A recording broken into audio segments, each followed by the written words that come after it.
Assalamualaikum warahmatullahi wabarakatuh. Jumpa lagi di channel saya Andrea Dili Brilian. Nah, kali ini saya akan membagikan informasi 10 penyebab kita gagal lolos pada pendaftaran kartu prakerja.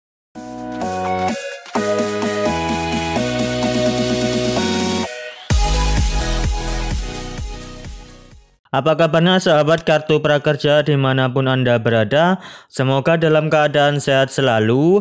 Nah, kali ini saya akan berbagi informasi 10 penyebab kita gagal atau tidak lulus sebagai penerima kartu prakerja. Nah, buat teman-teman, ketika pengumuman kartu prakerja, tampilannya seperti ini. Ketika membuka dashboard akun prakerja, nah di sini kamu belum berhasil, maka bisa dipastikan teman-teman itu belum lulus kartu prakerja. Nah, di sini saya akan menyampaikan apa saja sih yang menjadi penyebab kita belum lulus kartu prakerja. Silakan teman-teman simak videonya agar teman-teman bisa memahami apa saja yang menjadi penyebab ketika teman-teman tidak lulus kartu prakerja. Nah, yang pertama, salah satu penyebab kita tidak lulus sebagai penerima kartu prakerja adalah kesalahan NIK dan kartu keluarga. Nah, pada saat mendaftar kita memasukkan nomor induk kependudukan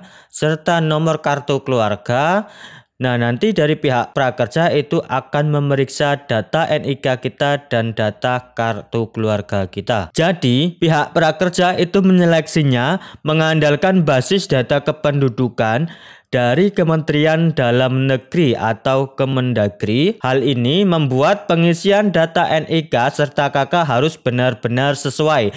Tidak boleh ada salah ketik maupun salah dalam pengisian. Oleh karena itu, kesalahan atau salah ketik pada pengisian nomor induk kependudukan serta nomor kartu keluarga bisa menyebabkan data tidak terverifikasi oleh sistem. Nah, kemudian penyebab yang kedua kita tidak lulus kartu prakerja adalah tidak melakukan verifikasi email. Nah, pada saat pendaftaran kita diminta untuk memverifikasi email. Pada tahap verifikasi email adalah tahap pertama untuk mendapatkan kartu prakerja. Berdasarkan data pendaftar kartu prakerja, terdapat 5,9 juta orang telah melakukan registrasi program. Namun hanya 4,4 juta yang melakukan sampai tahap verifikasi. Nah, buat teman-teman, biasanya banyak yang tidak melakukan verifikasi email karena tidak menerima verifikasi email.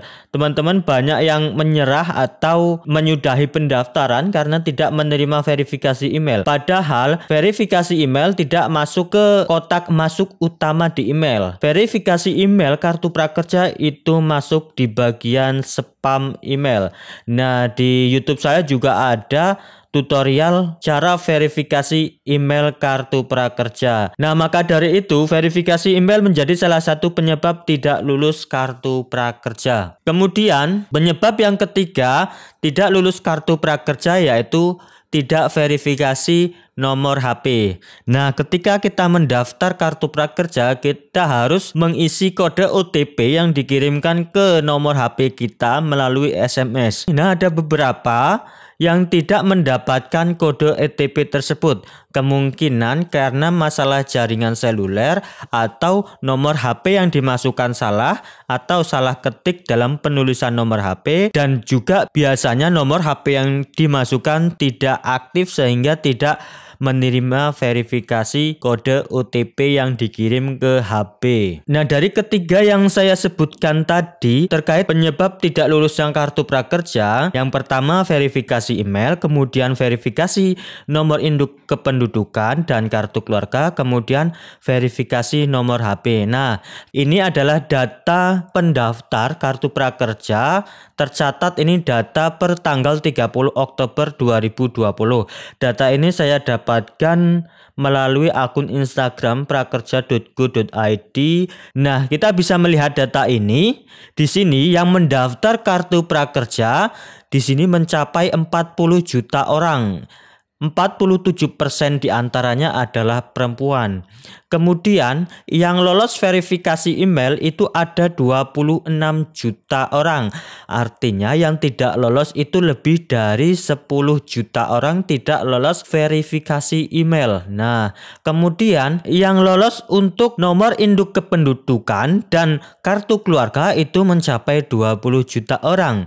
Artinya dari data tersebut ada sekitar lebih dari 10 juta tidak lolos verifikasi NIK dan KK. Nah, selanjutnya tahap selanjutnya itu harus lolos verifikasi nomor HP. Di sini ada 18 juta orang yang lolos verifikasi nomor HP. Nah, artinya ada lebih dari 15 juta orang tidak lolos verifikasi HP. Nah, itu menjadi salah satu penyebab kita tidak lolos kartu prakerja. Dari verifikasi email, kemudian verifikasi nomor induk kependudukan dan KK, serta verifikasi nomor HP. Nah, penyebab kita tidak lulus selanjutnya yang keempat adalah usia di bawah 18 tahun. Seperti yang kita ketahui bahwa syarat mendaftar adalah usia 18 tahun ke atas. Ketika teman-teman ada yang mendaftar di usia 18 tahun ke bawah, bisa dipastikan tidak lolos kartu prakerja karena data usia itu masuk di nomor induk kependudukan yang dicocokkan dengan data Kemendagri, Kementerian Dalam Negeri. Kemudian untuk penyebab yang kelima tidak lulus kartu prakerja yaitu tidak masuk daftar yang diusulkan kementerian lembaga. Manajemen pelaksana akan mendahulukan usulan penerimaan manfaat yang masuk dalam list Kementerian Ketenagakerjaan. Kemudian pihak manajemen pelaksana akan menentukan verifikasi dengan data terpadu kesejahteraan sosial DTKS Kementerian Sosial untuk mendahulukan pihak-pihak yang belum mendapatkan bantuan sosial dari pemerintah. Nah, artinya teman-teman, pihak prakerja mendahulukan data yang diusulkan dari lembaga, diantaranya Kementerian Sosial mendahulukan pihak-pihak yang belum mendapatkan bantuan sosial dari pemerintah. Nah, selanjutnya penyebab yang keenam tidak lulus kartu prakerja yaitu sedang menempuh pendidikan. Seperti yang kita ketahui di syarat pendaftaran itu tidak boleh kita sedang kuliah maupun sekolah. Manajemen pelaksana akan mengecek pada server Kementerian Pendidikan mengenai peserta yang mendaftar apakah itu masih kuliah atau masih sekolah. Jadi teman-teman yang sedang menempuh pendidikan bisa dipastikan teman-teman tidak lolos mendapatkan program bantuan kartu prakerja. Selanjutnya penyebab yang ketujuh kita tidak lolos kartu prakerja yaitu kita masuk dalam daftar dilarang mendaftar. Nah, siapa saja yang masuk dalam daftar dilarang mendaftar? Yang pertama itu pejabat negara. Yang kedua itu adalah pimpinan atau anggota Dewan Perwakilan Rakyat Daerah. Selanjutnya yang ketiga aparatur sipil negara atau PNS. Kemudian yang keempat itu prajurit Tentara Nasional Indonesia atau TNI. Yang kelima anggota Kepolisian Negara Republik Indonesia. Yang keenam kepala desa atau perangkat desa. Yang ketujuh direksi, komisaris, dan dewan pengawas pada badan usaha milik negara atau badan usaha milik daerah. Nah, itu dia teman-teman 7 yang dilarang mendaftar kartu prakerja. Bila tetap mendaftar tetapi masuk dalam daftar dilarang mendaftar, bisa dipastikan tidak akan lolos kartu prakerja. Kemudian yang ke-8 teman-teman, penyebab tidak lolos kartu prakerja sudah terdaftar sebagai penerima bantuan sosial. Nah, teman-teman yang sudah mendapatkan bantuan sosial diantaranya bantuan BPJS Ketenagakerjaan sebesar 2,4 juta, tetapi masih mendaftar kartu prakerja bisa dipastikan tidak lolos karena salah satu teman saya sebagai penerima bantuan BLT BPJS Ketenagakerjaan ketika mendaftar kartu prakerja pun tidak lolos, atau penerima bantuan sosial lainnya. Kemudian penyebab yang ke-9 tidak lulus kartu prakerja tidak gabung gelombang pendaftaran. Ketika gelombang pendaftaran pendaftaran dibuka padahal dia sudah mendaftar. Misalkan dia sudah mendaftar pada gelombang 10 dan tidak lolos, kemudian tidak gabung lagi pada gelombang 11, dipastikan tidak akan lolos kartu prakerja. Karena setiap gelombangnya ketika tidak lulus harus dan wajib ikut gabung gelombang agar datanya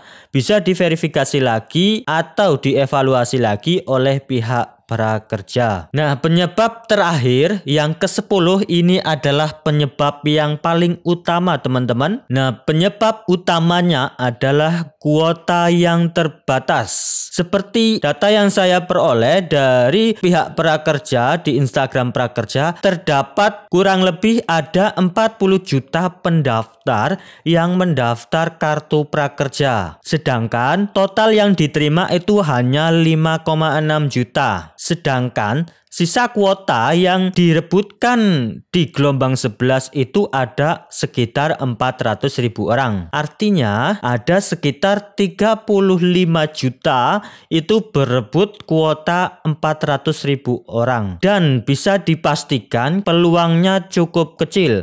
Makanya salah satu penyebab utama kita tidak lulus adalah kuota yang terbatas. Nah, itu dia teman-teman 10 penyebab kita tidak lulus kartu prakerja, terutama kartu prakerja gelombang 11. Nah, buat teman-teman yang tidak lulus kartu prakerja, teman-teman tetap semangat, teman-teman bisa mencoba mendaftar lagi atau gabung gelombang lagi ketika kartu prakerja dibuka kembali. Tetapi kemungkinan kartu prakerja dibuka kembali itu pada tahun 2021 karena gelombang 11 dikabarkan menjadi kartu prakerja gelombang terakhir di tahun ini. Nah, tetap semangat ya teman-teman, jangan menyerah. Semoga di luar sana saya doakan rezeki teman-teman lebih besar lagi karena rezeki sudah ada yang mengatur. Kalau emang rezekinya kita lulus, mendapatkan kartu prakerja pasti lulus, dan kalau belum rezekinya pasti kita juga belum lulus. Dan semoga teman-teman tetap diberi semangat dan selalu diberi kesehatan agar lancar dalam beraktivitas dan mencari rezeki. Terima kasih sudah menonton, semoga bermanfaat. Saya akhiri, wassalamualaikum warahmatullahi wabarakatuh.